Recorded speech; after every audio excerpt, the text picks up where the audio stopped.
To listen ad-free, visit zinspod.co/subscribe.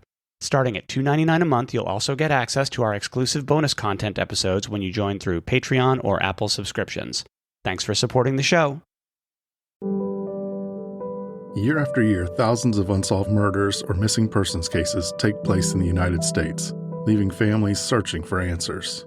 The annual Cold Case Symposium allows families to share their loved one's story in a safe and comfortable environment that provides resources and mobilizes support. Presenting the 2024 Cold Case Symposium, an assembly of hearts and minds determined to make a difference. Hosted by Purdue University, the University of North Florida, and Project Cold Case. Join us as we bring together victim advocates, law enforcement professionals, cold case detectives, and survivors, each contributing their own personal perspective and lived experience. Project Cold Case, founded in 2015, stands as a pillar of support for families affected by unsolved homicides through awareness, counseling, support groups, and case-specific strategies. We offer both emotional healing and a path forward. This symposium is open to all families, students, advocates, academics, law enforcement, and community members who want to show their support, raise awareness, and discover the available resources. Connect with us on Instagram and Twitter at case_symposium for updates and insights leading up to the event. Family members of cold case victims or missing persons are eligible for complimentary registration through a sponsorship program. To apply, email me, Dr. Crystal Hans, at hans3@purdue.edu with your name, phone number, a brief narrative about your loved one, and how you heard about the symposium. Please join us on Tuesday, October 22nd and Wednesday, October 23rd, 2024 at the University of North Florida or virtually for our annual event spotlighting cold cases. Join us for real stories, real support, real resources. MMA fighter Jonathan War Machine Koppenhaver had a reputation for violence both inside and outside the ring. But it wasn't until 2014 that the full extent of his brutality came to light. From his disturbing comments about fellow fighters to an all-out tantrum over a Slurpee to a chilling attempted murder, the story shows the dangerous overlap of domestic violence and athletes.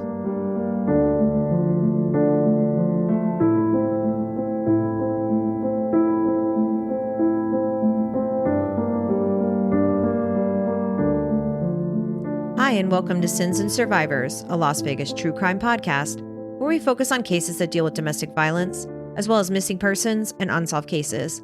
I'm your host, Sean, and with me, as always, is the one and only John. I am the only John in the room. I am so glad that you suggested that we cover this topic. With it being football season and hockey starting and the World Series, it's just so relevant to what's going on right now. And while we were working on researching this episode, the NFL announced that Buffalo Bills linebacker Von Miller is being suspended for 4 games without pay. You might remember that last November, Miller was arrested for assaulting his pregnant girlfriend. He assaulted her during the Bills' bye week last season. The couple was at their home in Dallas. He was accused of third-degree felony assault of a pregnant woman, which is punishable by 2 to 10 years in prison and a $10,000 fine in Texas. ESPN has reported that the allegations include him putting both hands on the woman's neck for 3 to 5 seconds. He is also alleged to have pulled her hair and shoved her as she was trying to get her things together to leave their apartment after he threw her out. Police documented injuries to her neck that were consistent with pressure applied to her neck, and remember what we know about strangulation, and she also had bruising on her arm and abdomen. However, it's being reported that she is declining to participate in the court process. According to reporting in the AP, no charges have been filed, and Miller is considering the case closed. The fact that the league took almost a year to suspend him is raising questions for fans and commentators. The league has not said much regarding the suspension, and the Bills' head coach has simply said that someone on the team needs to step up without Miller in the game. The cases that happen in the NFL or other major sports leagues get a lot of attention, but this week we have another example of violence in professional sports. MMA fighter War Machine Jonathan Koppenhaver. We originally planned to cover the murder perpetrated by disabled track and field athlete Oscar Pistorius also, but we felt that it would be a lot for a single episode, so we moved that one out to probably January. This case was extreme and widely covered in the mainstream media. Do you want to get us started on Koppenhaver? Yes. I did not remember the details of this case from when it happened, but this did happen in Vegas. And as you said, we were talking about MMA fighter War Machine. Now, I want to stress from the beginning that Jonathan Koppenhaver legally changed his name to War Machine in 2008, and the court records most often reflect this name, and that is his official name in the Nevada Department of Corrections system. It feels odd and off for me to use this name, but legally, that's his name. Back in the early to mid 2010s, I used to follow MMA quite a bit, but over time, I really stopped following it entirely. I have a friend who's in the industry who I really enjoy hanging out with and talking to, and I'll talk a little bit more about that in the Swing Shift episode if you're curious. But as an industry, I just wasn't really feeling it anymore. There are people involved in the industry that I really just don't like, so I was out. And note, I also don't watch the Face Slapping League, which, if you're wondering, is an actual thing. And if you aren't aware of it, you should Google that foolishness. It is essentially a traumatic brain injury fast track. War Machine is originally from Southern California and was born in 1981, making him 43 years old today. He has shared that his family life growing up was not perfect. His mom and dad divorced when he was young, and he chose to live with his father. When he was 13 years old, his dad suffered a heart attack. War Machine tried to save his dad with CPR, but it didn't revive him. His younger brother was also present, and the boys witnessed their father die, which had to be horribly traumatic. He has stated that he had a terrible relationship with his stepfather. Their relationship was strained right through his high school years. He attended college for a few years at the Citadel, but he left for unknown reasons. However, he told Joe Rogan, quote, "I beat my stepdad almost to death," unquote, over unpaid college tuition. In the early 2000s, War Machine started competing in mixed martial arts, fighting, or MMA. He had his first fight in 2004, made his UFC debut in 2007, and lost his only pay-per-view bout in 2008. He was then released by the UFC after he made disrespectful comments about another well-known and very popular fighter, Evan Tanner, who tragically died in a hiking incident in 2008. He then signed with Bellator, but was almost immediately dropped. He claimed that was because he made disparaging comments about Barack Obama on his MySpace page, but then he re-signed with them in 2011. Just listening to his history, you can tell that his default reaction to conflict seems to include violence. And as much as you might think that's the default for people in MMA, it's really not. Most of the people in MMA and Jiu-Jitsu are some of the nicest people you'll ever meet, unless of course you meet them on the mat. But no one really wants to do permanent damage to anyone. Anyway, in 2009, War Machine announced that he was pursuing a career in the adult film and entertainment industry. He made this announcement in a very not safe for work way, and I will mercifully spare you those details. It's important to note that War Machine was not just fighting in the octagon. According to our research from several sources, he had frequent instances of violent criminal behavior. In 2008, he pleaded guilty to choking a man unconscious while at a gym in San Diego and was sentenced to 3 years probation. The following year, he got into a major altercation at a party. In that instance, he slapped his date because she was talking to another man at the event and then dragged her outside. The reporting was that when other people at the party tried to stop him from hurting his date, he went on a rampage, punching multiple people and fighting his way to his car. There doesn't seem to be any record of any criminal arrest as a result of that incident, though. In August of 2010, he was sentenced to a year in jail and 3 years probation for assaulting a female bartender and punching a bouncer in San Diego. Lastly, he pleaded guilty in 2011 to attacking a patron at Crave, a now closed gay nightclub where War Machine worked as a shirtless VIP bottle server. He served a year in a Las Vegas jail and was also given probation for an additional 4 years. As we mentioned at the top of the episode, there is also a YouTube video that War Machine made that is him going off for nearly 6 minutes in an unhinged rant about how the clerk at a 7-Eleven upset him when she asked him to lower his hood down from his head. His rant is filled with expletives, as you might imagine, and he screams that he was so angry at this request that he dumped his Slurpee on the floor before leaving the store. I honestly can't believe I watched that whole video. I agree with the commenters on it that the clerk probably had no idea how close she came to him getting physical over her simple request. I don't know if that's a 7-Eleven policy or if they had a robbery recently, but the level of anger he showed was just off the charts. Moving on, as John said, War Machine decided he wanted to work in the adult entertainment industry, and that led to him meeting Christy Mack. Christy Mack was born on May 9th, 1991, and grew up in Indiana. As a teenager, she was a cheerleader and worked at the Nike store in the mall. She married her high school boyfriend at age 18.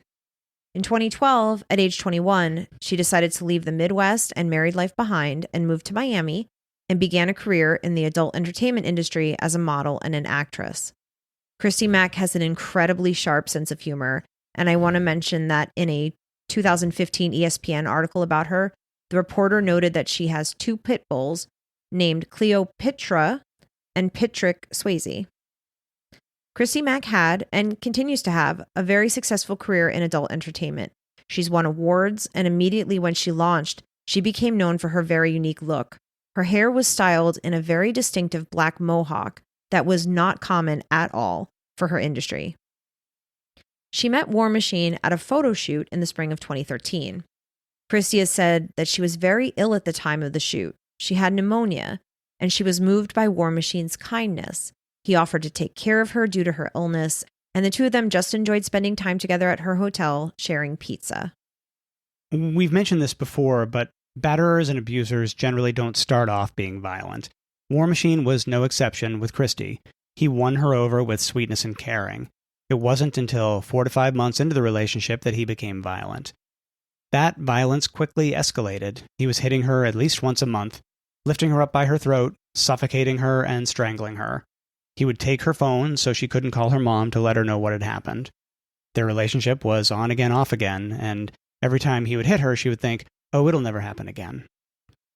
And on the day after he would abuse her, he would stay home from work or training and spoil her with affection and attention. Christy has said, those were the best days of our relationship, which is about the lowest bar I can imagine. His behavior was terrifying and controlling. He told her that he didn't approve of her performing in adult films anymore, which is quite hypocritical of him. Christy agreed to stop making movies and just stuck to photos and personal appearances, but that didn't stop him from abusing her. I debated even to include this in the episode, but I think this illustrates how vulgar, cruel, and deranged War Machine is. He actually tweeted on August 13th, 2013, and the tweet is still out there. Just raped Christy Mack. She tried to make me wait until after errands. That's sick. That's not a joke. That's not funny. According to Christy, the two had broken it off by May of 2014. War Machine moved out of her house and back to San Diego later that summer. Christy began dating a man named Corey Thomas, who was notably not an MMA fighter. In August of 2014, there was a tattoo convention happening in Vegas, and Corey had offered to help Christy set up her booth at the expo. The two spent August 7th together and then had dinner at Christy's house.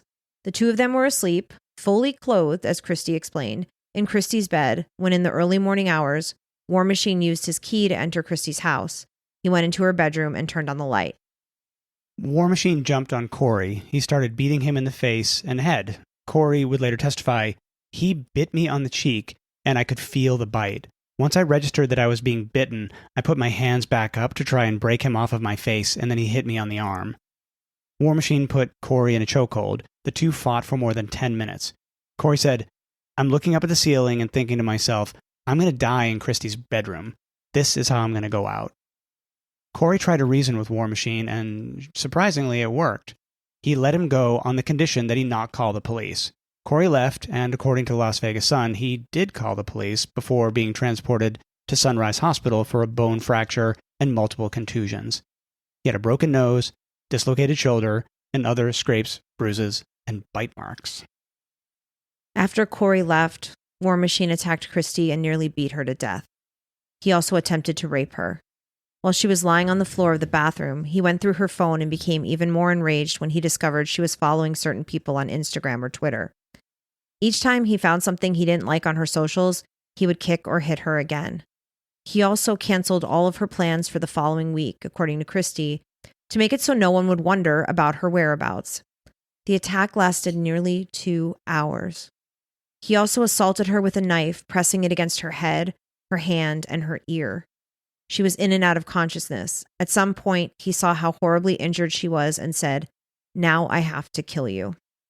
He left and went into the kitchen. Christy heard him rummaging around and believes he was looking for a different knife since the first knife had broken. She was then able to escape out her back door and run to a neighbor's house for help. She was naked and wrapped in one of her dog's blankets.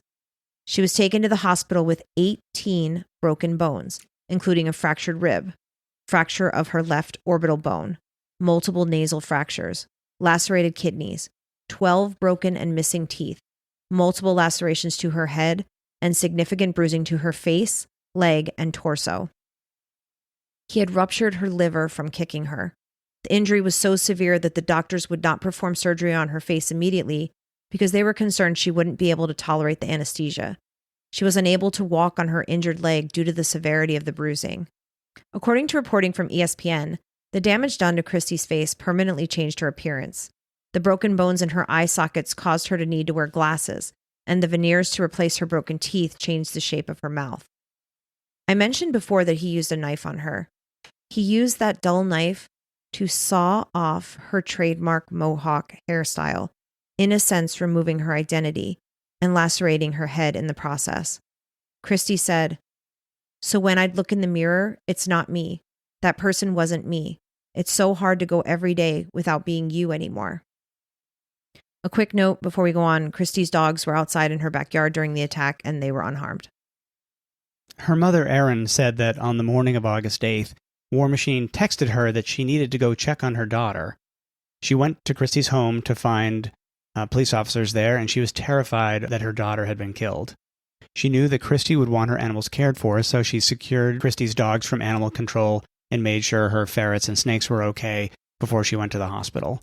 The sight of her daughter in the hospital was overwhelming for her, and even though Christy asked her not to cry, Erin sobbed at her bedside. She texted War Machine and yelled at him and begged him to turn himself in. Meanwhile, War Machine ran and began tweeting nonsense and excuses about what had happened. Initially, the public and random people on the internet were skeptical about the claims made against War Machine. They claimed that Christy was exaggerating or the story was made up. We know that victim blaming can be pretty common. It gets worse when the accused is famous, and with Christy being employed in the adult entertainment industry, the blaming and speculation about her behavior reached abhorrent levels. Christy chose to put out photos of her injuries on Twitter, along with the gruesome details of what War Machine did to her and Corey that night. In a later interview, Christy explained what led to her sharing the graphic photos. She said, "This is not acceptable. I'm not going to sit around in my hospital bed and have people say that I did something wrong. This is what happened, so I decided to put it out there." Similar to what we discussed last week with Janae and Ray Rice, once the visual evidence was out there, there was no denying what had happened. Similar to how the NFL reacted to Ray Rice, Bellator dropped War Machine immediately. Their statement read, "We have a zero-tolerance policy here at Bellator when it relates to any form of domestic violence, and after learning of this latest incident involving War Machine, Bellator is releasing him from his promotional contract with the organization."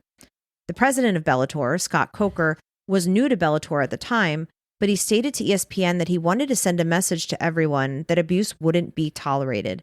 He said, "It was very clear to me that there is no space in our league for somebody like that." War Machine managed to evade arrest for nearly a week. At one point, even Dog the Bounty Hunter was announced he was joining the search to bring War Machine to justice. U.S. Marshals arrested him at a hotel in Simi Valley, California, on August 15th. According to Rolling Stone magazine, he was caught after someone at the hotel called the police after he assaulted a woman at the hotel. He was charged with 34 felonies, including attempted murder and sexual assault. Included in these charges were incidents that Christy had not previously reported to the police, but had occurred in the months leading up to the August assault. He was extradited back to Vegas, and his trial began in March of 2017. While it is common for the names of sexual assault survivors to be shielded from the media, Christy permitted the press to use her actual name. During the trial, she testified for 8 hours. She described in detail the assault on August 8th, but also all of the abuse that had occurred during the course of their relationship. When she described the sexual assaults War Machine had committed against her, War Machine laughed. He was laughing in open court, and the prosecutor asked that it be noted in the record that War Machine was laughing. His attorneys tried to object, but the judge said, "I watched him laugh. It's noted." War Machine did not testify during the trial, but on social media and through his attorneys, he blamed everything and everyone but himself. Steroids, Lexapro, his upbringing, head injuries from fighting, and Christy herself. When Christy was interviewed by HBO, he sent a letter saying that he was ambushed when he walked into Christy's house, and that he was sad that Christy had taken Corey's side during the assault and had tried to protect him. Just a stark contrast to Ray Rice and all we talked about last week. In June of 2017, War Machine was convicted on 29 of the 34 felony counts. The jury was unable to reach a verdict on the charges of attempted murder, though. His sentence was life with the possibility of parole in 36 years. He'll be 71 when he's first eligible. After the verdict, prosecutor Jacqueline Bluth noted that it was important to Christy that the jury believed her about the abuse that she hadn't previously reported. She told the AP, "What that says to domestic violence victims is that even if you don't report it right away, a jury can still believe you." I want to go back for a second and talk about how Bellator rightfully dropped War Machine right away. In contrast, Dana White, president of the UFC, was focused on entirely the wrong thing. He was more concerned about the media calling War Machine a former UFC fighter than about what happened to Christy. War Machine did fight in the UFC briefly, and he was more disgusted that War Machine was being connected to his brand than about the crimes themselves. I want to mention that in August of 2014, GQ magazine had an article ranking the 25 biggest sleazebags in sports. War Machine was ranked 7th, and Dana White was ranked 8th. Lance Armstrong was number 9. Christy has shared in great detail the trauma she experienced as a result of War Machine's abuse. During her impact statement during the trial, she detailed how she received a barrage of threats and insults. She said, "I was met with messages and emails detailing what he should have done to me. I was told he should have finished the job and killed me. I was told I was nothing but a whore, and I got what I deserved. The tweets came in droves of how he should beat and rape me since he hadn't completed his task. I live in constant fear of these things coming to fruition, and others acting on this belief that he's done nothing wrong." She has become an advocate for domestic violence victims and a person people look to for strength and courage. A few years ago, she worked with the company Pornhub to design a clothing line to raise money for domestic violence agencies. Christy told Bryant Gumbel in an interview on HBO Real Sports that she hopes to once again be known as a strong, beautiful woman rather than the girl who got her ass beat. She also said that she thinks that if War Machine ever gets out, quote, "he will kill me." She told ESPN, "It hurts so much to know he was so separated from the situation. He still hasn't taken responsibility to this day. He blames his childhood. He blames me. He blames fighting. He claims he found God now. He's looking for any kind of way not to take responsibility for what happened." And as I mentioned, Christy has become an advocate, and she has offered this to survivors. You know, when you're in this kind of situation, you feel very helpless. You feel that you can't go anywhere. But I want to let them know that life does go on, no matter what. If you choose to leave your abuser, life will go on, and you will be okay.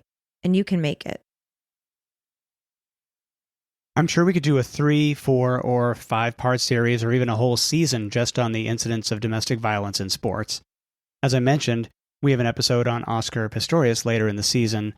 If any of you have a case that you'd like to hear us discuss, please email us at john@sinsandsurvivors.com or sean@sinsandsurvivors.com. October is Domestic Violence Awareness Month, and we have an exciting collaboration with Alleged Actually coming up later this month, where we're going to discuss the murder-suicide of ghost investigator couple Mark and Deborah Constantino from Ghost Adventures. We're also planning a collab with Jake from Strictly Stalking and Love, Lust, Fear coming up soon, so watch out for that. Be sure you're subscribed to the show on whatever platform you're listening on so you don't miss an episode. And a quick reminder that we now have a $1 a month tier on Patreon that gives you all of our regular feed episodes ad-free.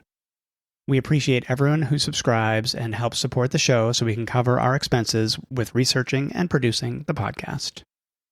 Thanks again for listening, and remember, what happens here happens everywhere.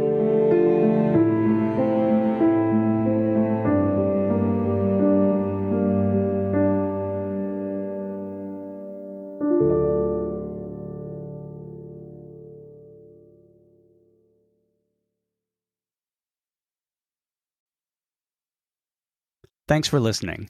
Visit sinspod.co/subscribe for exclusive bonus content and to listen ad-free. Remember to like and follow us on Instagram, Facebook, TikTok, and Threads at Sins and Survivors.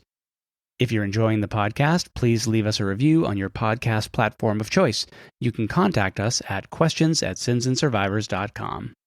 If you or someone you know is affected by domestic violence or needs support, please reach out to local resources or the National Domestic Violence Hotline. A list of resources is available on our website, sinsandsurvivors.com.